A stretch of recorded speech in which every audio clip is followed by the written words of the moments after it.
Hey, what's going on YouTube, and welcome to another Season 7 League of Legends Champion Guide. In this one, we're going to cover top and mid lane Karthus, the Deathsinger. Do you feel a chill? Karthus is a great team fighter that has very high damage and a global ultimate. He's got pretty damn awesome wave clear with both his E and his Q ability, and he is a pretty decent laner as well. If you leave a Karthus alone in the middle of a team fight, he has the potential to have some of the highest DPS in the entire game. Karthus, however, is a very immobile champion that needs to land his skill shots. He's got no built-in escape at all, and he is pretty damn weak against mobile champions since his Q is pretty hard to land. All in all though, he is a pretty solid champion, especially if you can position correctly, and you can even help your teammates from across the entire map with your ultimate. For my Masteries, I like to go 18 Ferocity and 12 Cunning, grabbing Deathfire Touch as my keystone mastery. As long as you can consistently land your Q ability on the enemy champion, this will add some nice burn damage on top and be really hard to deal with. Other than that, we pretty much just focus on getting as much damage as possible so our ultimate hits really hard and a little bit of increased sustain. For my rune page, I like to go for Magic Penetration Reds, Armor Yellows, Magic Resist Blues, and Ability Power Quints. This will give you some nice added early damage since you have that Magic Penetration and Ability Power, but it also make you a little bit tankier as well, due to the armor and the Magic Resist. Now, one good alternative would be scaling cooldown reduction blues if you felt like you didn't need that magic resist, just so you had a bit more CDR and you can ultimate more often. Of course, if you felt like you didn't need the armor because you were against a very high AP team, then you could get that scaling health on your yellows instead as well. For your summoner spells, Flash is going to be your first required one. Karthus doesn't have an escape ability, and this can give you a very reliable way to escape a bad situation. Exhaust is then my favorite second summoner spell. It can, believe it or not, make Karthus a very strong duelist because you can do a lot of damage when you're in close range with your Defile and Lay Waste and not take much back in return. It's pretty much always the one I go for, but Teleport is a pretty solid option as well, especially if you're top lane. You're going to be able to split push for portions of the game and still make it to those team fights and objectives. Cleanse is another pretty solid option I do take against champions like Twisted Fate as well if you do need to break their CCs rather often. Finally, Ghost is a pretty decent option as well if you do want all-around mobility, but I definitely prefer Exhaust. Your passive is Death Defied, and it allows you to do damage even if you've recently died. Upon taking fatal damage, you will remain active for 7 seconds. Now, you can't move or use basic attacks or actives, but you are intargetable and invulnerable, and you can use your abilities at no cost with your Defile remaining active. When you are in this form, you want to try to get off 2 or 3 Q abilities with a wall, and then use your ultimate for after. When you are about to die, you want to try to die in the middle of a team fight to hit as many people as possible and destroy them even after you're dead. Your Q ability is Lay Waste, and this is your main way of harassing and last hitting. When activated, Karthus detonates the target area in the cursor's direction after a 0.5 second delay, dealing magic damage to all enemies within, doubled when hitting only one target. This only has a 1 second cooldown, so although it only has a 60% AP ratio on one target, it can dish out a hell of a lot of damage. Max this ability first because it makes you a pretty damn good duelist, and of course last hitting is going to be a breeze. Your W ability is Wall of Pain, and this is your AoE wall of slowness. When activated, Karthus creates a wall at the target location for 5 seconds. For the duration, it will grant sight around it and slow enemies who cross it for 4 seconds by 50% for the first second and decaying, but they'll also lose 15% magic resist for that duration as well. This makes it a really solid ability when you're going in for a kill because not only does this slow them, but they'll get reduced magic resist and you'll do even more damage. Basically, whenever you're trying to go for a kill or escape, use this ability to slow the enemy. Your E ability is Defile, and this gives you some nice consistent AoE damage. When this ability is toggled off, Karthus restores mana whenever he kills a unit, and when toggled on, he will deal magic damage per second to all nearby units. This does only have a 20% AP ratio per second, but it can consistently hit targets over and over again in a team fight, and can actually dish out a surprising amount of damage. You're only going to have this really toggled on in a team fight or a duel because you will be restoring mana whenever you kill a unit with your Q ability, which can make your mana sustain pretty decent. Karthus' ultimate is Requiem, and it can be used from across the map, and it's the main reason Karthus pisses people off. Karthus channels for 3 seconds and deals magic damage to all enemy champions upon its completion. Karthus will not be able to move or cancel Requiem after activation until the channel either ends or is interrupted. So this ability of course has that global range, and it does have a decent AP ratio at 60%. This ultimate kinda lets Karthus be a roamer without actually roaming. You can sit mid lane and get all the farm you need, and whenever your allies need assistance to deal some extra damage, all you have to do is press R. Keep an eye on the map for low targets because this can net you a lot of kills and assists.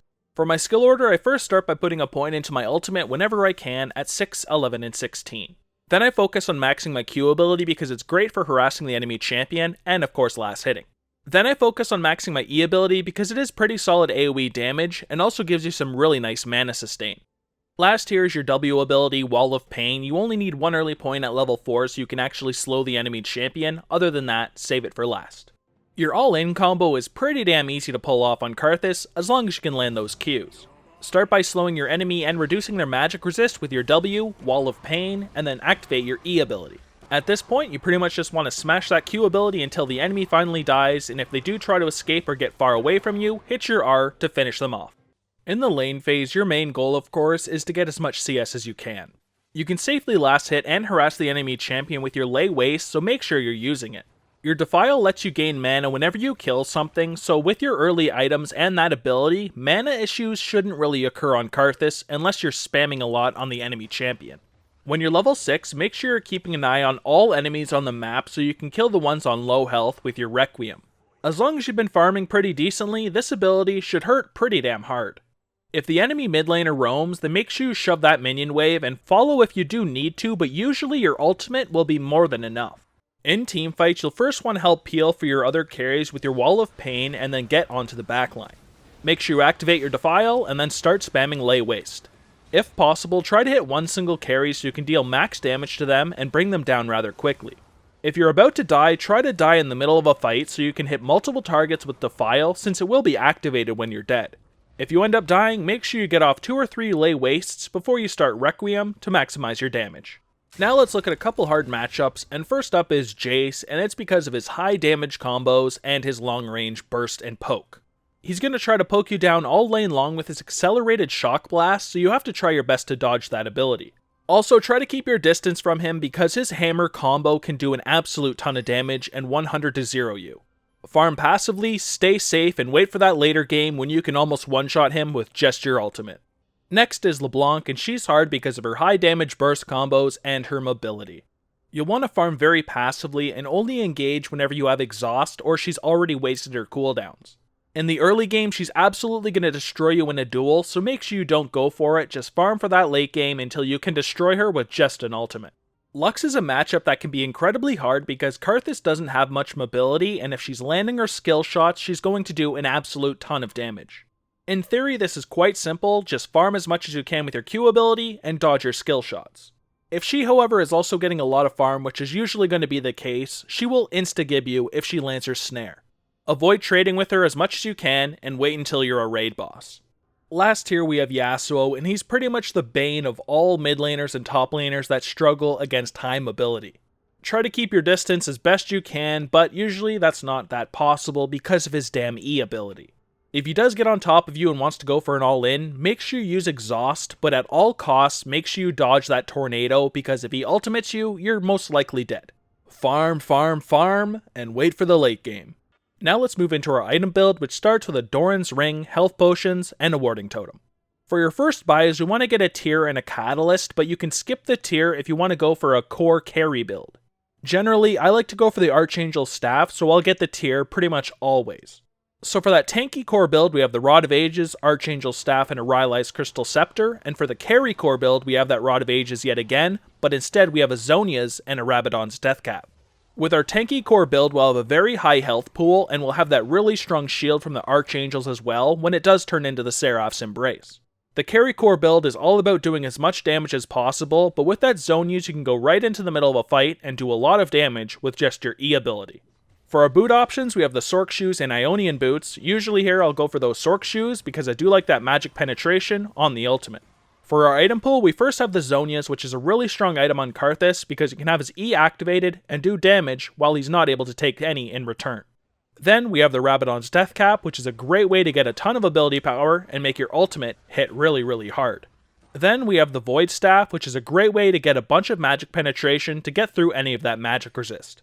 If we need to pick up some magic resist ourselves, then we could get an Abyssal Scepter. It's great because we also get some increased damage at the same time.